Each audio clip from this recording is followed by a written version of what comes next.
Hi పిల్లలు, ఈరోజు మన కథ అంజలి మరియు ఆశల తోట. ఒక చిన్న గ్రామంలో అంజలి అనే అమ్మాయి ఉండేది. వారి గ్రామంలో నీటి కొరత ఉండేది. భూమి ఎండిపోయింది. అందరూ నిరాశగా ఉన్నారు. ఒకరోజు అంజలికి గ్రామం మధ్యలో ఒక చిన్న ఖాళీ స్థలం కనిపించింది.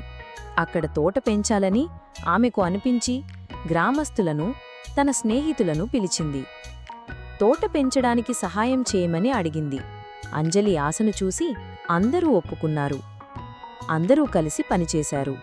కొందరు లోతైన బావి తవ్వారు. ఇంకొందరు మట్టిని సారవంతం చేశారు. ఒకరు విత్తనాలు నాటితే మరొకరు నీరు పోశారు. చివరికి ఆ ఖాళీ స్థలం అందమైన పచ్చని తోటగా మారింది. అందమైన పువ్వులు పూసాయి, పండ్లు కాశాయి. ప్రజలందరూ ఆనందంగా తోటలోకి వచ్చారు. అప్పటినుండి గ్రామం మొత్తం సంతోషంగా, కలిసికట్టుగా ఉంది.